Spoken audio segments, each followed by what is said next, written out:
Well, how's it going tonight there, YouTube? Well, I was kind of tinkering around the 30-20 for a minute because I'm trying to decide if I'm going to paint it or not. But spent a little bit of time before dinner there with a little bit of polishing compound and Dremel buffer. I put it in my drill so it went slow and that we don't burn through the paint. I've lost my sunlight now, but it actually turned out very, very nice. It cleaned up really good, so I don't think I'm going to paint it. But here, you guys can have a look for yourself. Before, when the sunlight was out, it was just sparkling nicely. And I buffed all the dust off. There's a few little black marks on it, like there was some a little bit here still, but I mean, it's not going to be perfect, but you can't get it perfect if you want to spend the time on it. I gotta do some back here still too on the PTO shield, and back here a little bit. You can still kind of see if I bring it in closer. You can still see kind of the dust dauber marks, but yeah, a little bit of time with the polishing wheel and some compound, a little bit of compressed air because I blew it off the air compressor afterwards and kind of gave it a little wipe down. And boys, I think she looks pretty damn good if you ask me. One thing I did happen to notice though on this, the front axle is part of the casting, so that's how you know it's an older tractor, an older toy rather. But it's you know what, I think it polished up pretty good and it's going to make a nice original piece to go on the shelf. So I need to clean this wheel out a little bit better. I need to blow it off some more, but let's get a little comparable here. Well, here we're getting the sunlight back now, so maybe I'll move this 50-20 out of the way. Then you guys can actually get a glimpse as how well that old paint actually shines. But you'll see here, I'll put the 50-20 up next to it. Now you guys know I just painted the 50-20 not that long ago. And you see that's kind of a comparable if it'll show up on camera. And I mean the old paint really did clean up nice. A little bit of polishing compound did the trick. So it really does not look all that bad. But what I am going to have to do, I'm going to have to paint that canopy that goes on the top of it. I think that's going to give it away a little bit, but that's okay. I'll mark that up and I'll sand that and paint that up, and might even do it tonight, but I don't know. We'll see how things go. I put a little bit of a polish on the ends of the rivet caps here. I took a 220 disc on the end of my drill, just a Dremel disc of course.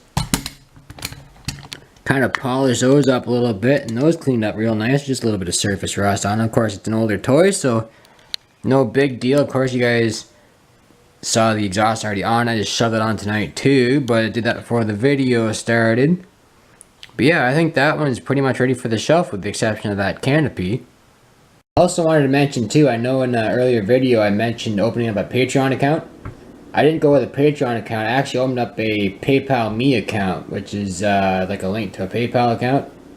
So for any donations towards project or for better video equipment to make videos for you guys, if you're interested in sending a donation, by no means do you have to. It's completely up to you if you want to. Same with the fan mail, it's all up to you guys. But if you want to send something in or a donation, greatly appreciate it, and it'll always go towards, of course, more projects for the YouTube channel or better cameras or something to help keep the channel going. I'm gonna get some stickers made up for you guys. It's gonna be kind of like Kurt's tractors with either a little tractor or a tire or tractor tire or something in the middle. I don't know, I'm kind of in the planning process, but the guy is going to get to do it. His machine's down for a little while, so I'm kind of working something up. So if we get something together, I'll keep you guys posted, of course, but I think we're going to do a few different colors, you know, white, red, green, blue, black, yellow. General tractor colors, I guess. Why not, right?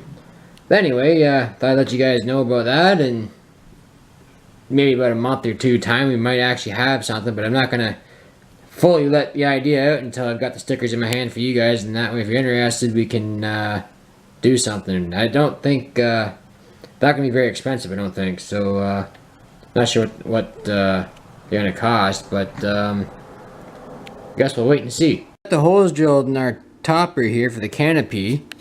Now how I did that was I lined the topper up on the post like that, and then I figured out that my automatic center punch won't fit through that hole, so I just took a paint pen and put that up in the bottom side there, and I was able to mark them.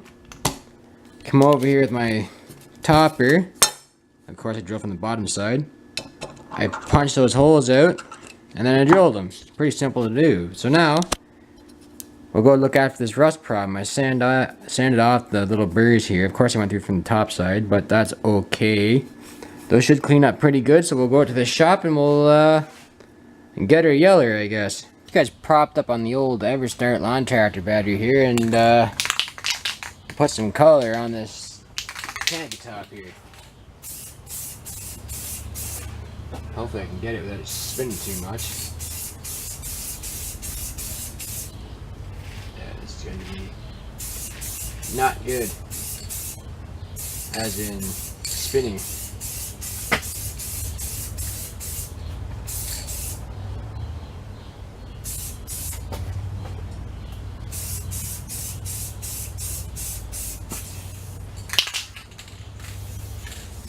Oh, that's a great time to do that, paint can.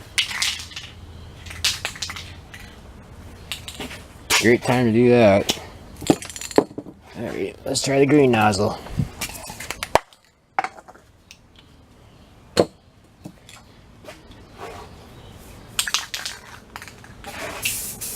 There we go.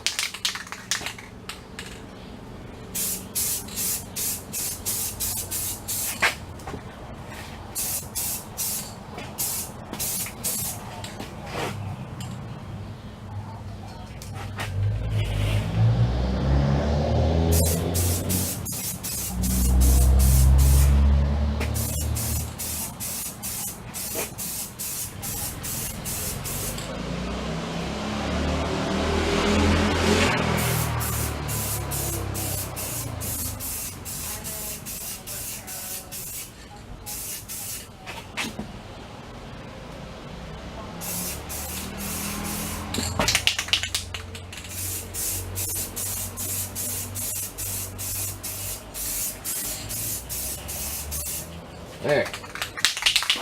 That's one color anyway. Well, while we're waiting for a paint to tack up, maybe I'll give you a little update on what's going on with the lawn tractor here. We got an electrical short somewhere. There's a 20 amp fuse that goes in here, and when I checked it, it was blown. So you've got a short in the system somewhere. Now, I wasn't getting a click at the starter solenoid here before. Obviously that fuse is blown, so that being said, there's a short somewhere in the system. This wire, I traced it because on that original switch, which is a 5-pin switch, but it's got this extra pin here, so that's got to be a safety for the starter switch. I'm thinking, because that wire comes down up in and under here somewhere. If I can get it on camera, I think it's right here actually. So I think I just need to actually get the proper switch and figure out what that short is, unless that's causing your short, which is not having this plugged in. Or I seen this wire back here was unplugged too, this yellow with a black stripe wire. So I'm not just quite sure where that goes to. I haven't quite traced it yet. That was unplugged and coiled around here, so unless they bypassed it. Unless any of you guys know how to bypass a safety switch, but you could always just take the wiring out and then run 2 cables to the battery through the switch with a fuse in it, so that way it doesn't burn stuff up. But otherwise, that's about all I've done with it in the last little bit. Did check to make sure, of course, that the motor's not locked up. This does turn, of course, so yeah, a little bit of an electrical issue, but that's something we should be able to figure out alright. I just haven't been having any time to do it lately. Been pretty busy with the scrap stuff. We got another load of scrap, I think this week. I think on Thursday and Friday might have some scrap yard videos for you guys. So we got some steel to go in, and then we've got a bunch of copper to go in. I'm working a lot of copper lately. On the weekend I'm doing a lot of copper, so actually maybe I'll show you guys what we've got for steel now, since I'm thinking about it right here. Some rebars, got these big posts, got the scaffold. I'm going to take and cut that down, little bits of lintel and whatnot. So yeah, get another load built up again. I don't think it's going to be, I don't think it'll be 1,000 pounds like all those pipes was, but you know, hey, a little bit of scrap money, maybe to buy a switch for the lawn tractor or another switch or whatever. Doesn't really matter anyway, it's just a little bit of side cash, but that's why we do it anyway. But anyway, I'm starting to ramble, so I kind of do that when I'm waiting for paint to dry, I guess. So anyway, we'll check with you guys in a little bit when we're ready to spray the next coat. In case any of you guys out there in YouTube world were wondering, this is the 2940. Haven't done anything with it other than take it apart and sandblast like I showed you in the last update. I've got this plate inside the house I was kind of tinkering with a little bit, but I'm going to order the parts for it here in a little bit, and I want to at least get it sitting right, so then that way I can kind of know how to mock stuff up, and I can go ahead and block these battery boxes off. I got to grind all this out of the motor, obviously. Build us an exhaust manifold. This up here is going to get filled in, of course. I think I said that now probably about 10 times, but yeah. Not forgotten about, just haven't had any time to tinker with it, that's all. Well, one thing's for sure about tonight, we don't have to wait for the heat gun to do its thing tonight, because we're not painting in sub-zero temperatures.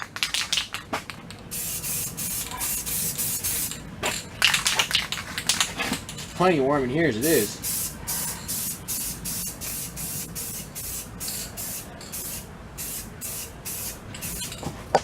Ow. Stay.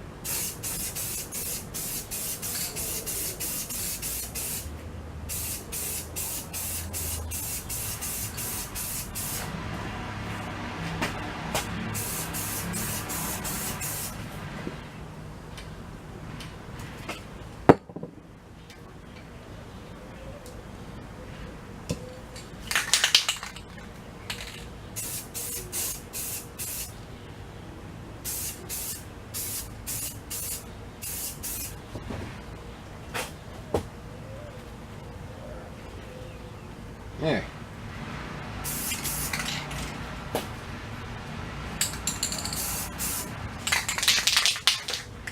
I think 2 coats should be plenty. Looks like we have pretty decent coverage there, so I'm only gonna do 2 coats on that because it looks pretty sharp, and plus it's not cold outside, so it's actually probably like 35-40 degrees in here right now, so she's pretty toasty in the carport. There, well hopefully that doesn't look too out of place on the polished paint. It should look okay, I think. I don't know, we'll just have to wait and see when we get it mounted to the cab. Of course, I need some cab rivets for that, so, well, not cab rivets, I guess they're actually called canopy rivets, let's be correct here. But anyway, I'm gonna head inside and get this edited up for you guys, because it's hotter than heck out here, so, if you're interested in sending a little donation to the PayPal account, the link's in the description below, along with the PO box, and you're sending in a tractor combat piece of equipment, even a piece of literature for the greatest farm type collection on YouTube. That link's in the description box down below. Like I said, boys, if it's completely up to you, if you're interested in sending a little donation for the YouTube channel that goes towards projects and cameras and all kinds of other neat stuff, and we'll see if we can keep you guys entertained. But like I said, it's up to you guys.